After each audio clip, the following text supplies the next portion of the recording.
In 70 AD, after a siege marked by starvation and terror crucifixions, the Roman army broke through the walls of Jerusalem.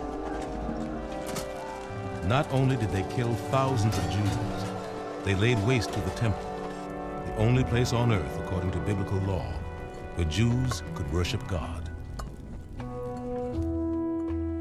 It was the death of the religion of priests and sacrifices, described by the Hebrew Bible. But it would not be the death of Judaism. In the years ahead, some of the greatest religious minds in history would struggle to reinvent the religion of Moses and David. But they would be forced to work during a period of almost inconceivable bloodshed and turmoil. They would watch their people be expelled from Jerusalem on pain of death, and see the name of their homeland changed from Judea to Palestine. There would also be a monumental challenge from within, a breakaway form of Judaism called Christianity. But amidst these epic struggles, Judaism would be reborn, and the gifts of the Jews would be preserved for all humankind.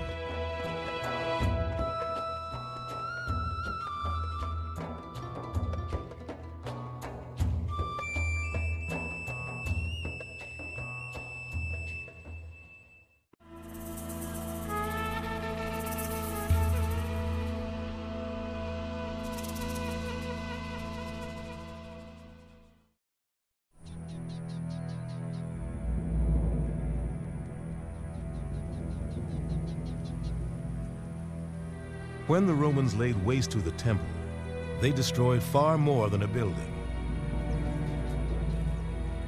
The temple had been the economic, political, and religious heart and soul of Judea and of Judaism. The despair that filled the land after its destruction was captured by the poet Baruch. Blessed is he who was not born, or he who, having been born, has died. But as for us who live, woe unto us, because we see the afflictions of Zion and what has befallen Jerusalem. Do thou, O sun, withhold the light of thy rays? And do thou, O moon, extinguish the multitude of thy light? For why should light rise again where the light of Zion is darkened? Jews looking at the destroyed temple must have felt terribly, terribly depressed that their entire ability to worship God, to connect with God, had just been so severely compromised. They had been totally defeated by the Romans. Many of them led off into captivity, and this was really a period of tremendous mourning and the need to begin somehow to deal with this terrible destruction. The Romans now had Jerusalem and almost all the rest of Judea under their iron fist. All except for one tiny plot of desert southeast of Jerusalem, on the shore of the Dead Sea.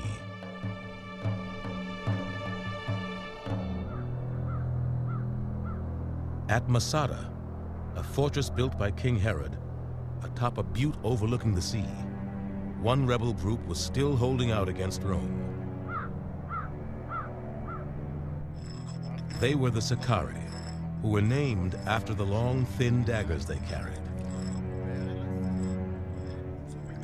At the beginning of the rebellion, they had taken the fortress in a surprise attack.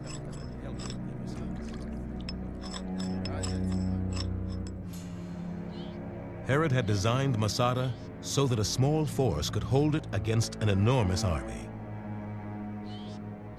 The historian Josephus described the trail that was the only way to reach the top.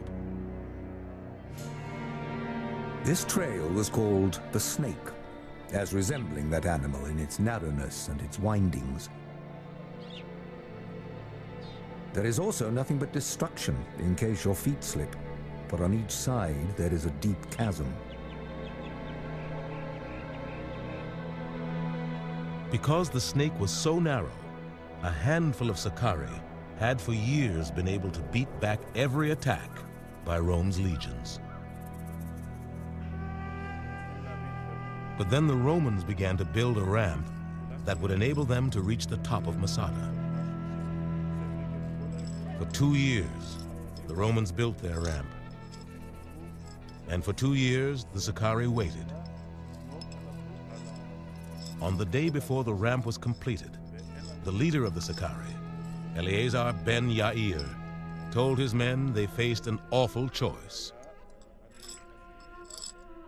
If they surrendered, the Romans would crucify them as an example to the would-be rebels throughout their empire. Or they could die fighting and leave their wives and children to rape and slavery. Then he proposed a third alternative. Josephus learned what took place from 2 women who managed to slip away from the fortress. To avoid the miseries that were to follow from their enemies, they resolved on the necessity of doing their own execution. Miserable men indeed were they whose distress forced them to slay their own wives and children with their own hands. The husbands tenderly embraced their wives and took their children into their arms and gave the longest parting kisses to them with tears in their eyes. Yet at the same time, they did complete that which they had resolved on.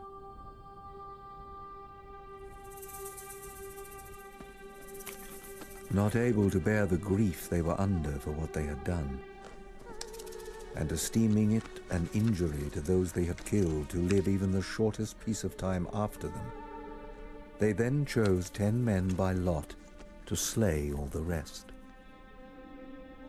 And they offered their necks to the stroke of those who executed that melancholy office. And when these 10 men had without fear killed them all, they made the same rule for casting lots for themselves, that he whose lot it was should first kill the other 9, and after all should kill himself.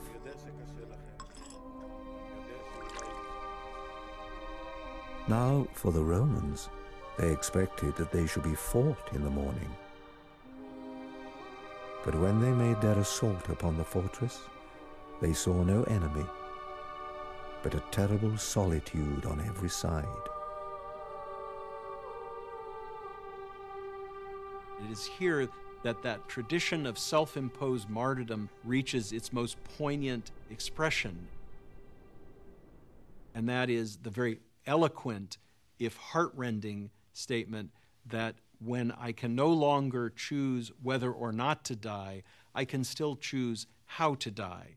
And that's what inspired the martyrs at Masada to take their own lives rather than to submit to slavery and death under Rome.